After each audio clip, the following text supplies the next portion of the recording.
우리 옆 사람하고 그래도 인사 한번 합시다. 잘 오셨습니다. 인사 한번 하시죠. 네.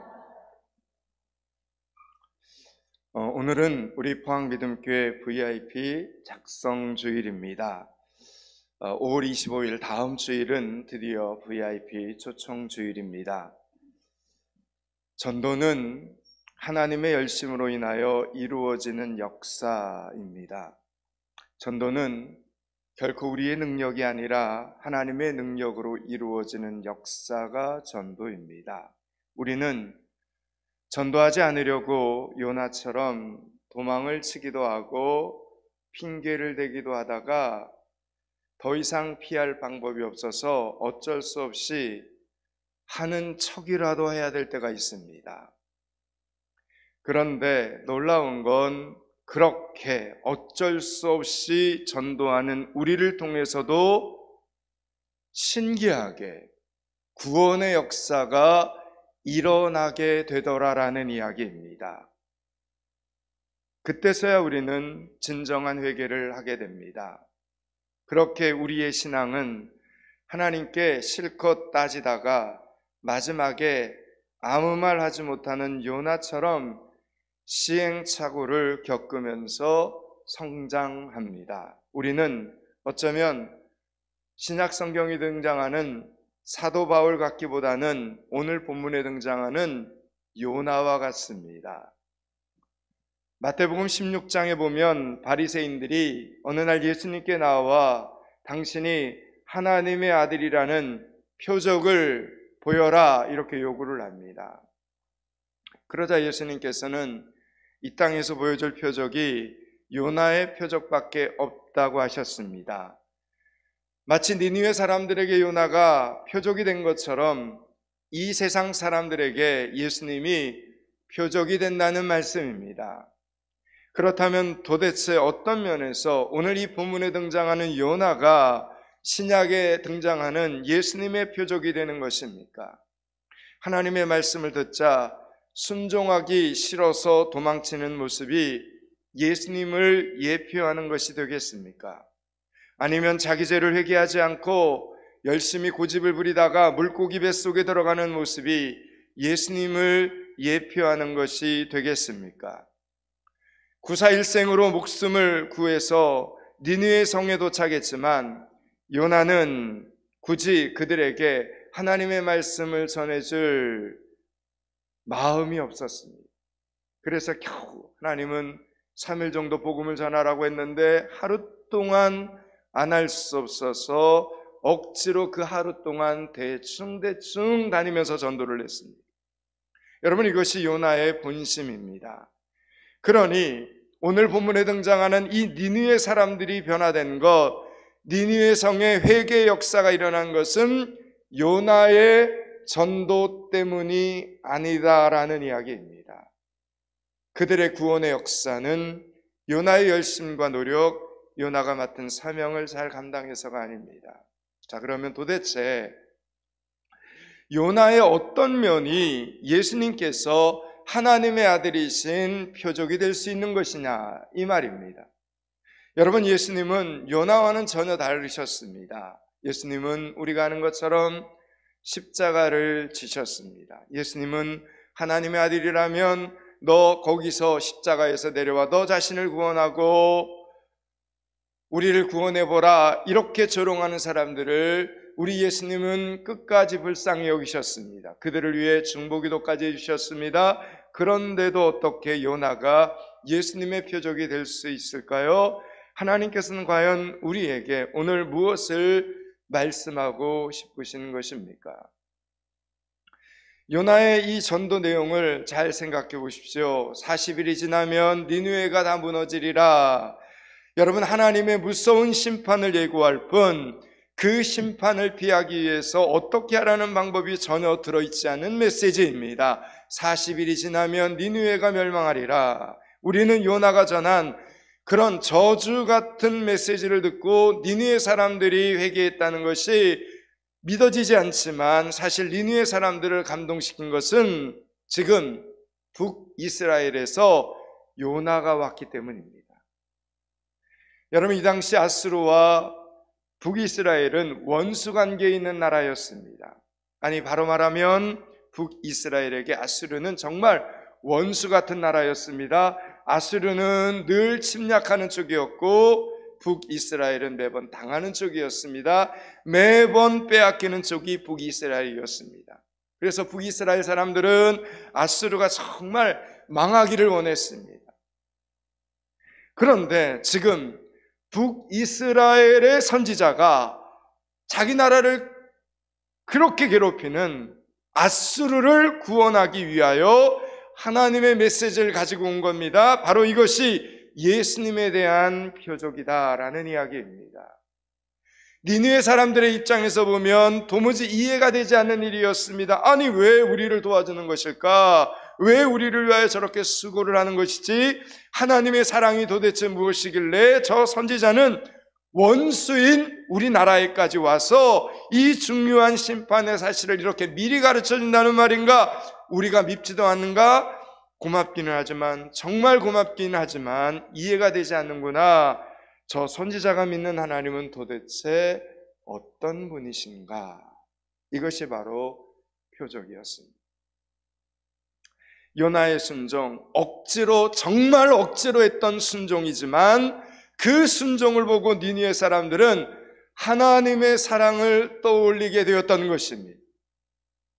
여러분, 이것은 보냄을 받은 요나에게 지금 전도할 마음이 있느냐 없느냐 이 문제도 아니고 3일간 전도하지 않고 왜 하루만 전도했느냐 요나의 잘잘못을 따질 문제도 아니었습니다.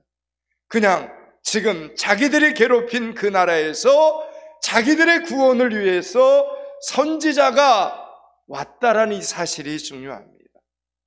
자기들 중에서 가장 똑똑한 사람이나 가장 착한 사람이 나서서 이 심판의 말씀을 전하는 것은 아무런 감동도 놀람도 되지 않습니다. 그런 일은 흔한 일이기 때문입니다. 여러분, 지금 하나님께서는 니느웨를 변화시키고 싶으셔서 이스라엘의 선지자 요나를 선택하신 겁니다.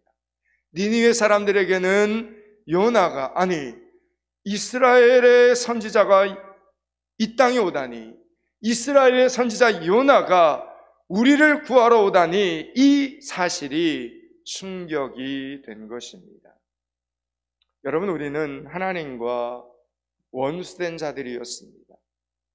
죄로 인하여 하나님과 우리는 그 죄 때문에 단절된 자들이었습니다. 그런데 하나님께서는 하나님의 아들 독생자 예수님을 원수된 우리에게 보내주시죠. 예수님께서 우리를 위하여 십자가에 죽으심으로 우리가 하나님과 화목하게 됩니다. 이것이 어디 감히 생각이나 할 수 있는 일이겠습니까? 하나님의 아들이 우리를 구원하시려고 십자가에서 멸시와 조롱과 천대를 당하신다는 이 사실이 말입니다. 하나님이 우리를 구원하시려고 친히 하늘 보좌를 버리시고 시공간의 한계와 불편한 육체를 입고 이 땅에 오신다는 그 사실을 우리는 감히 상상할 수도 없습니다. 우리는 그냥 구원받게 된 것이 아니라 하나님의 아들이 대신 죄값을 치러주심으로 구원을 받았습니다. 그래서 여러분, 우리의 구원은, 저와 여러분의 구원은 공짜가 아닙니다. 자, 그렇다면 이렇게 구원받은 우리들은, 이렇게 구원받은 저와 여러분은 그 다음에는 어떻게 살아가야 되는 것입니까? 세상 가운데 그 받은 사랑을 여러분 드러내면서 살아가야 되지 않겠습니까? 그렇게 해야 세상 사람들이 저와 여러분을 보면서 우리 포항믿음교회 청년들과 포항믿음교회 성도들을 보면서, 야, 하나님이 정말 살아계시구나 라는 걸 여러분 느끼게 되지 않겠습니까? 그런데 그럴 때 우리는 요나처럼 하기 쉽다라는 겁니다. 하나님의 사랑이 우리에게만, 나에게만 이루어지기를 바랍니다. 우리는 하나님이 어떻게든 내 편만 들어주기를 바랍니다. 4장 1절에 있는 말씀처럼 요나가 매우 싫어하고 성내며 니느웨 사람들이 이 메시지를 듣고 회개를 하고 하나님께서 그 회개를 듣고 뜻을 돌이키시고 재앙을 내리시지 않으니까 요나가 그것을 얼마나 싫어했는지를 모릅니다. 그게 1절입니다. 오늘 본문. 그냥 싫어한 것이 아니라 매우 싫어했습니다. 심지어 하나님께 화를 냅니다. 여러분, 그 나라와 나라의 배경은 제가 서두에서 말씀드렸죠. 이해가 됩니다. 충분히 이해가 됩니다. 2절, 3절, 4절을 보겠습니다. 2절, 3절, 4절 같이 있습니다.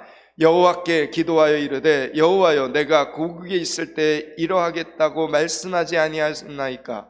그러므로 내가 빨리 다시스로 도망하여 싸우니 주께서는 은혜로우시며 자비로우시며 노하기를 더디하시며 인애가 크시며 뜻을 돌이켜 재앙을 내리지 아니하시는 하나님이신 줄을 내가 알았음이니이다. 여호와여, 원하건대 이제 내 생명을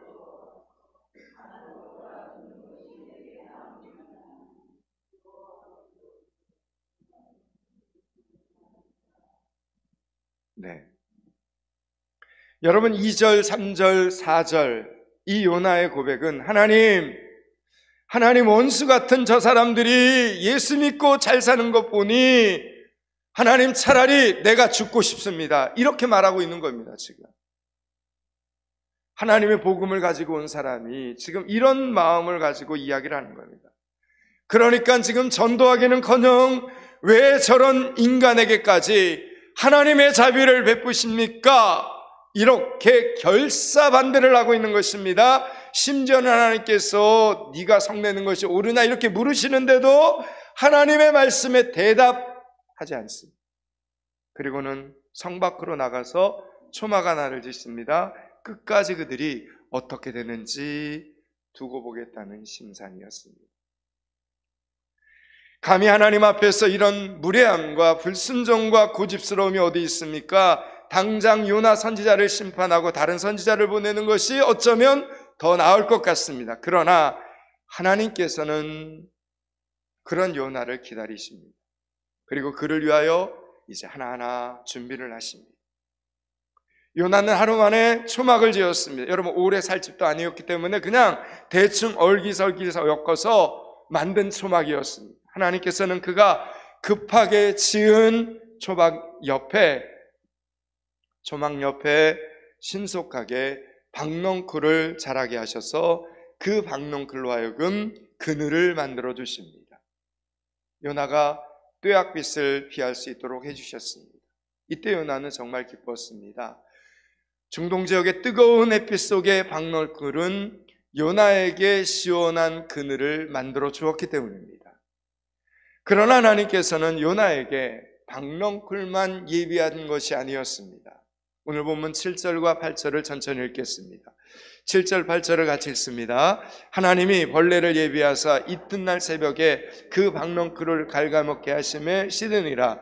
해가 뜰 때 하나님이 뜨거운 동풍을 예비하셨고 해는 요나의 머리를 쪼임에 요나가 혼미하여 스스로 죽기를 구하여 이르시되 사는 것보다 죽는 것이 내게 나으니라. 아멘. 기억하십시오. 박넝쿨을 준비했죠. 두 번째, 벌레를 하나님이 예비하십니다. 창조자 하나님의 명령에 따라서 벌레들은 하룻밤 만에 그 박넝쿨을 다 갉아먹어 버렸습니다. 다시 해가 뜨고 요나는 기가 막혔습니다.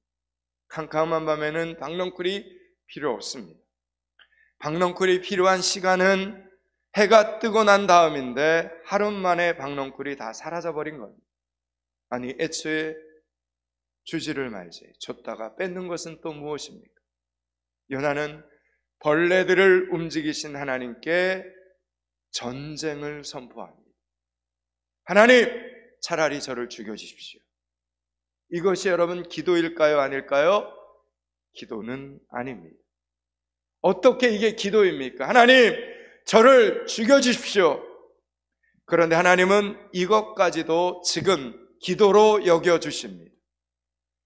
여러분, 우리들의 푸념 섞인 이야기들, 고백들, 우리들의 하소연, 그리고 우리들의 반항까지도 하나님을 향한 매달림으로 여겨주시는 하나님을 혹 만나보셨습니까? 지금 요나가 그런 겁니다. 하나님은 한 가지를 이제 더 예비하십니다. 박넝쿨과 벌레에 이어서 뜨거운 동풍을 예비하십니다. 여러분, 이것은 40도가 넘는 매우 뜨거운 열풍이었습니다. 동이 틀 때 벌레가 박넝쿨을 갉아먹게 하시더니 해가 뜨자마자 이번에는 뜨거운 열풍을 요나의 머리 위에 쬐었습니다. 이때 이 쪼이다, 이 단어는 타격하다, 이런 뜻이 담겨져 있습니다. 마치 돋보기로 빛을 한 곳으로 모으는 것처럼 뜨거운 열풍을 집중적으로 요나의 머리에 내리치게 하신 겁니다. 이제 요나는 오늘 말씀처럼 정신이 혼미해져 버렸습니다. 그래서 오늘 말씀을 보니까 스스로 죽기를 구하며 이렇게 말합니다. 사는 것보다 죽는 것이 내게 나으니이다. 오늘 본문에 등장하는 이 요나는 죽겠다는 말 참 쉽게도 합니다. 조금만 어려우면 죽겠다 이렇게 고백해요. 정말 우리들과 너무나 닮지 않았습니까? 요나는 지금 남을 전도하기는커녕 자기의 신앙마저 잃어버리고 있습니다. 입버릇처럼 차라리 죽여주십시오, 이렇게 하나님 앞에 애원을 하고 있습니다. 그러자 하나님께서는 요나에게 박넝쿨을 주셨다가 다시 빼앗으시면서 그에게 가르쳐주고 싶었던 하나님의 마음을 드디어 이렇게 설명을 하십니다. 10절 11절입니다. 10절 11절을 같이 읽습니다. 여호와께서 이르시되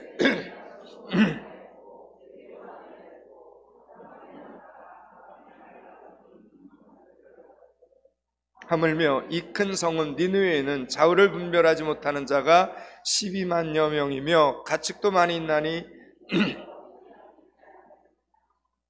아멘. 사랑하는 여러분, 십자가의 사랑을 받았으면 우리는 예수님을 드러내는 싸움을 싸워야 합니다. 십자가의 사랑을 받았으면 우리는 예수님의 마음을 드러내는 싸움을 싸워야 합니다. 예수를 믿으면서 자기 고집을 드러내는 싸움을 해서는 안 됩니다. 여러분, 신앙은 옳고 그름을 따지는 것이 아닙니다. 우리가 따지는 옳고 그름이란 절대 옳지 않을 수도 있고 절대 그르지 않을 수도 있습니다. 우리는 다 불완전한 존재들이기 때문입니다. 여러분, 신앙에서 옳은 것은 우리 예수님이 참으라고 하시면 참는 것, 그것이 옳은 것입니다. 신앙에서 옳은 것은 우리 예수님이 전도하라고 하시면 전도하는 것, 여러분, 그것이 옳은 것입니다. 이 전도 방법이 효과가 있네 없네, 열매가 있네 없네, 여러분 이걸 따지지 마시기 바랍니다. 예수님께서 말씀하셨으니 여러분, 시작할 책임은 저와 여러분에게 있고 결과에 대한 책임은 하나님께 있는 것입니다. 씨 뿌리는 것은 농부가 할 일이고 열매를 맺게 하시는 분은 하나님이십니다. 씨를 뿌리지도 않고 거름도 주지 않고 물도 주지 않고 풀도 매지 않고 해보지도 않고 열매가 있네 없네를 말해서는 안 된다라는 이야기를 드리는 겁니다. 이 땅의 모든 교회들은, 하나님께서 기뻐하시는 교회들은, 하나님께서 기뻐하시는 그리스도인들은 끊임없이 오늘도 전도를 하고 있습니다. 왜 그럴까요? 사도 바울의 고백처럼 전도에 미련한 것,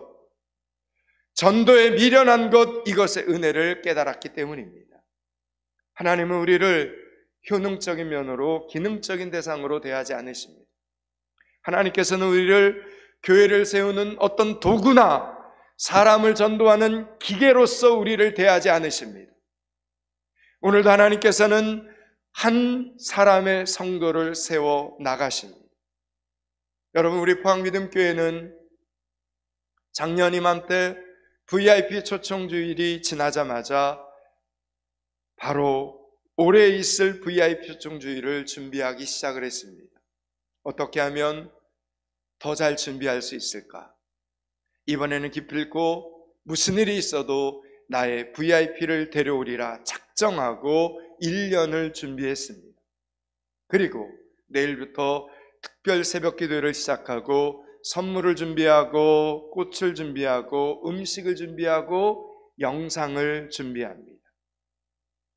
그런데 여러분, 그렇게 VIP 초청주의를 위하여 1년 동안 끊임없이 열정과 물질을 아끼지 않고 투자하고 나면 몇 가정이 포항미듬교회에 정착을 하는지 아십니까? 한 가정 또는 두 가정이 정착을 하게 됩니다. 1년 동안 그 사역을 준비했는데, 이익이 목적인 기업이라면 포항미듬교회 VIP 초청주일은 애시당초 접어야 하는 사역입니다. 효율적이지도 않고 효과적이지도 않고 기능적이지도 않습니다. 한 명을 위해서 100명이 달라붙어서 100만 원을 쏟아붓는 사역이니까요. 그러나 우리는 이 일을 해마다 합니다. 우리 포항미듬교회는 포기하지 않고 해마다 이 사역을 감당합니다. 왜요? 이 일을 하나님께서 계속하라 말씀하시기 때문입니다. 이 사역을 하나님께서 계속하라 말씀하시기 때문입니다. 여러분, 세상은 이런 하나님을 이해하기 어렵습니다. 여러분은 이런 하나님을 이해할 수 있으십니까? 우리는 본능적으로 수지타산을 계산합니다. 이만큼 투자했는데 얼마만큼의 열매가 있을 것인가를 머릿속으로 암산을 합니다. 그러나 그것은 하나님께서 원하시는 것이 아닙니다.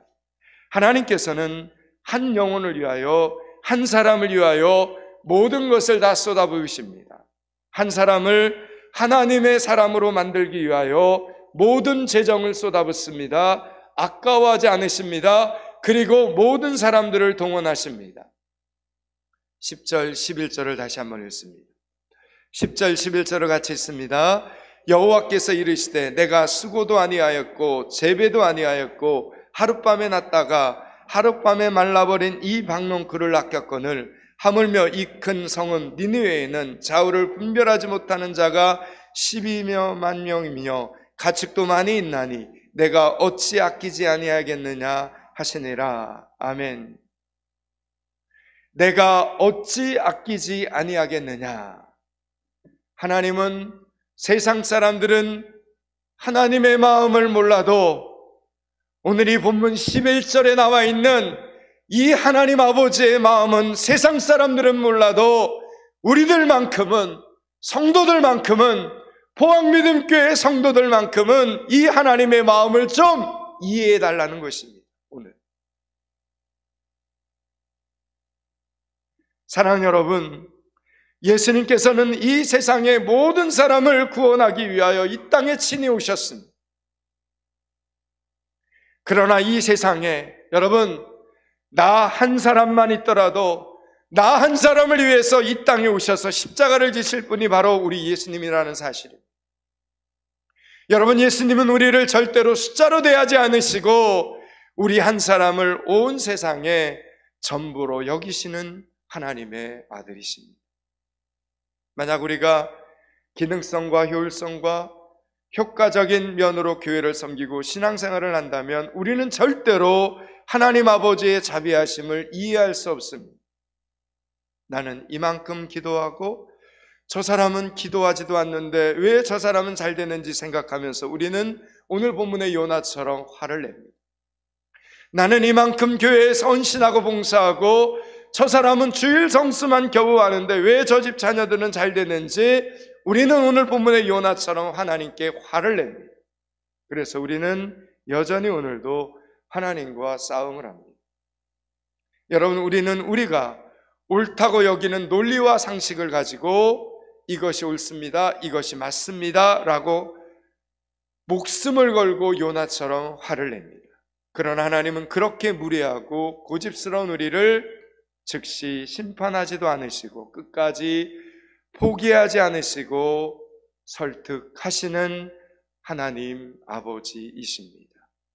그래서 오늘 본문에 등장하는 요나처럼 때로는 박넝쿨도 준비하시고 때로는 벌레도 준비하시고 때로는 뜨거운 동풍을 준비하십니다. 그뿐만이 아닙니다.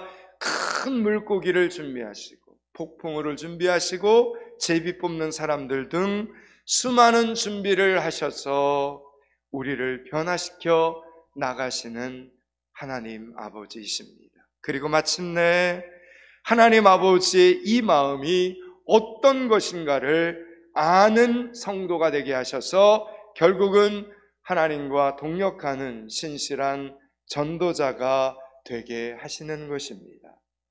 사랑하는 여러분, 이 세상에는 사도 바울처럼 때를 얻든지 못 얻든지 열심히 복음을 전하는 전도자가 있습니다. 그러나 가만히 보면 오늘 본문의 요나처럼, 아니 왜요? 왜 꼭 그렇게 해야 되는데요? 저는 싫어요. 저는 전도 안 하고 싶어요. 여러분, 이렇게 하나님께 따지면서 변명하면서 엉엉엉 울면서 마지못해 전도하는 사람도 있습니다. 오늘 여러분은 어느 쪽이십니까? 저는 둘 다 귀하다고 생각합니다. 우리가 다 사도 바울처럼 충성스럽게 전도하면 좋겠지만 아직 이해되지 않아서 엉엉 울면서 하는 전도도 하나님을 향해, 그리고 하나님 앞에 얼마든지 향기로운 제물이 될 수 있다라는 사실입니다. 그렇게 살다 보면 하나님 앞에 서는 날이 곧 오지 않겠습니까? 저는 포항믿음교회 담임 목사로서 큰 욕심이 없습니다. 우리 포항믿음교회 성도들 모두 엉엉 울면서, 잉잉 울면서, 또는 하하 웃으면서 전도하다가, 열심히 기도하다가, 열심히 예배드리다가, 다음 세대를 열심히 양육하다가 하나님 앞에 서는 것입니다. 그것이 담임 목사의 간절한 소원입니다. 여러분, 오늘 본문의 제목이 무엇입니까? 바울 같은 전도자, 그리고 요나 같은 전도자입니다. 이제 말씀을 마치려고 합니다. 사랑하는 여러분, 오늘은 VIP 작성 주일입니다. 이름을 모르면 101동 누구 또는 105동 누구라고 적어도 좋습니다. VIP가 없으면 오늘 안으로 한 사람씩 무조건 떠올려 보시기 바랍니다. 포기하지 마시기 바랍니다. 무조건 적어 보십시오.